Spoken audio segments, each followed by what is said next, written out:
samba, khúc samba. Hãy hát khúc samba, khúc samba. Hãy hát khúc samba, khúc samba.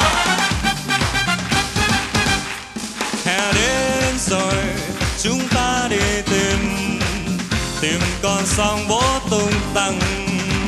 Biển sóng cồn nhấp nhô con tàu, đừng như sóng trôi vô tình.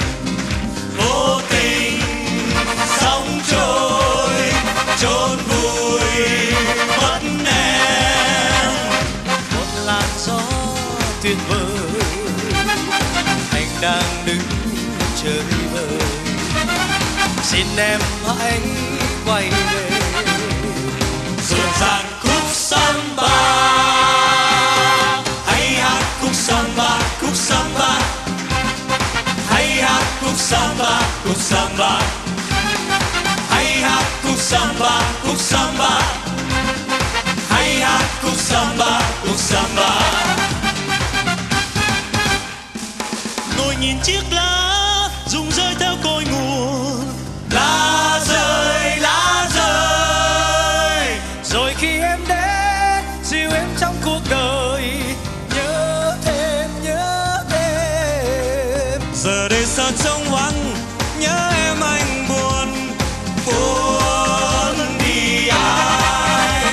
Vì sao tôi bỗng thấy nỗi cô đơn trong lòng. Ai vì ai. Những lúc gặp nhau em đâu nào có biết, có những hơn ghét nhỏ nhoi. Tiếc nuối làm chi, yêu thương và dĩ vãng, thà rằng em nói tiếng chia tay.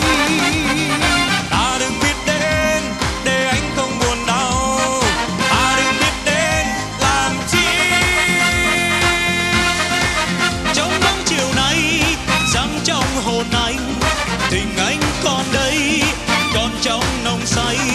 Và anh ngồi đây chờ ai đợi ai. Và kính thưa quý vị, xin quý vị một tràng vỗ tay cho sự trở lại của nữ ca sĩ Lê Bích.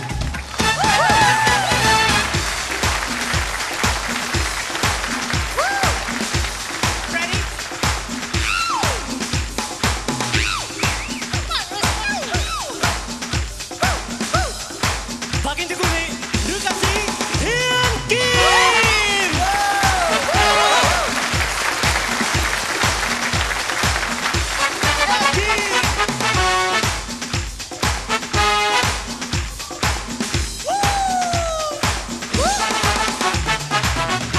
Và một lần nữa một tràng pháo tay thật lớn cho nữ ca sĩ Khải Như Quỳnh.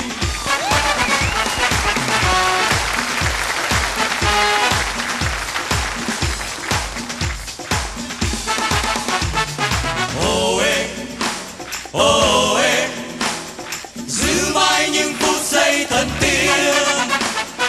Ô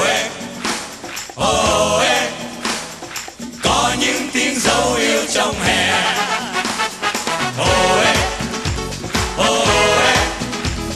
giữ mãi những phút giây thần tiên. Ô ê,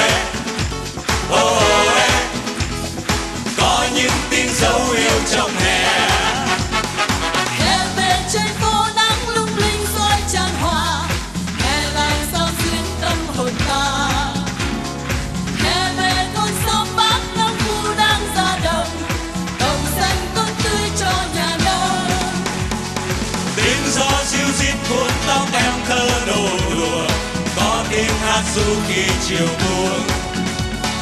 Phố xa cất tiếng hát đón đôi ta chung đường, khi ánh trăng lên bên hàng dương. Ô ê, giữ mãi những phút giây thần tiên. Ô ê, có những tiếng dấu yêu trong hè.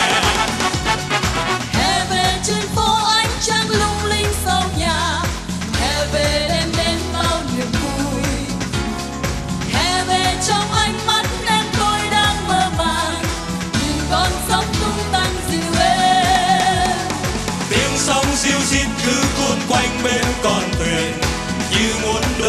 đi thật xa, dứt hết những vướng mắc khúc quanh co trong đời, đem tiếng yêu thương ta tặng nhau.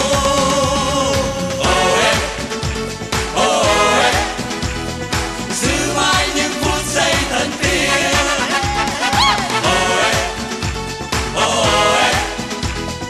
Có những tiếng dấu yêu trong hè.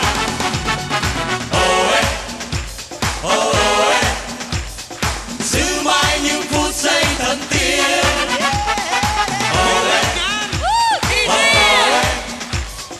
Có những tiếng dấu yêu trong hè. Kính thưa quý vị, chương trình